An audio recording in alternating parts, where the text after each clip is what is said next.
the seasons come back with Blast. You got to be glamored. How was that? That was so fun. It was just really fun to play.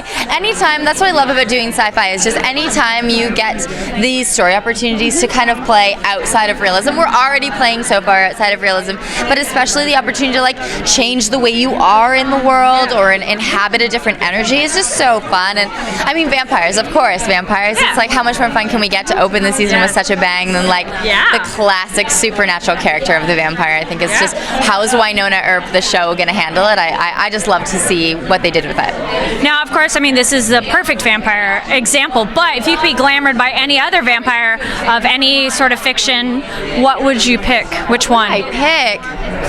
I'm so bad at these questions. Or any favorite vampire movie, show, or book character?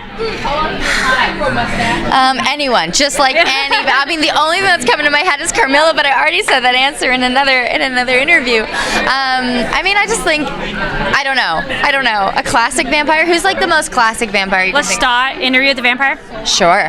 That sounds good. Okay, let's go with that. Now, did you think of anything in particular when you're like, how do I represent being glamored and channel that? I think the thing that I was thinking of was just this idea of like going for your deepest desire. So there was no mask of like being friendly or nice about anything. It was just like, this is what I want. I'm not going to apologize for it. And that's what I really liked about it. It was fun. Well, there's a really cute moment between your character and Dom, and it's like, I love you, but if it's a vampire, I'm going to go with the vampire. Yeah, exactly. It was just fun. It's just so fun to be silly like that and to have these extreme choices where you don't have to think too hard about like, oh, would I actually do this or would I actually say this, because you're under a spell. Yeah. So it's fun. You get to play. Was there a lot of giggles going on set? Because I feel that was a very fun, it looked so fun to watch. It was really fun. We had a really good time, and just trying to like on the day, I think the original way we were going to do the vampires blowing up was actually different. Okay. So having to think on the fly, and like we didn't have a lot of time actually to shoot the fight scene, and there was a lot of moving parts. So I think just like trying to figure it out, we really had to work as a team. It was actually like a pretty, not stressful in a bad way, but just like a very down to the wire day. And I remember just it was so fun to all be back together and be in a scene together right off the top of shooting. It was like, welcome back, here we are. Yeah. And that pantsuit.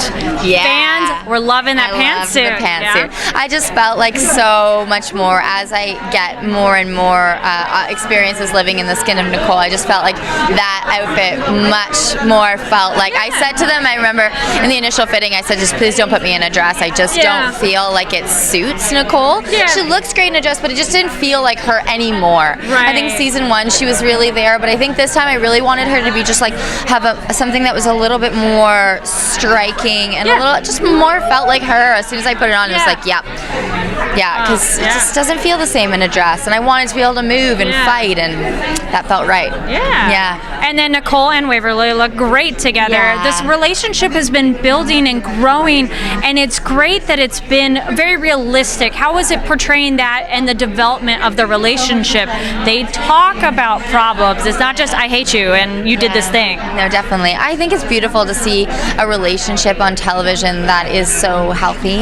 And I think the lovely thing that we've acknowledged is that everyone has a past. And everyone, and mistake or not mistake, like I don't think that Shay was a mistake for Nicole. I never thought that. I just thought it was a part of her life journey, and Shay made Nicole who she is today and made her realize things about herself that brought her to Waverly. So I was never angry for that relationship. I was never upset about it. I thought it was a great thing because like Nicole has a past. She had a past before Waverly, and so did Waverly before Nicole, and I think it's just really important to acknowledge that and have it be a beacon for all relationships that, like you have to talk stuff out. Nobody's perfect, and people have past, and I think it's important to honor that. Communication is key. And consent is sexy was what we learned last season too. Definitely. I loved how we met that in, because I think especially we have so much content to be watching on TV these days, and it's just a beautiful thing to see a relationship that deals with a lot of sexuality, but also in a really like holistic, beautiful, healthy way.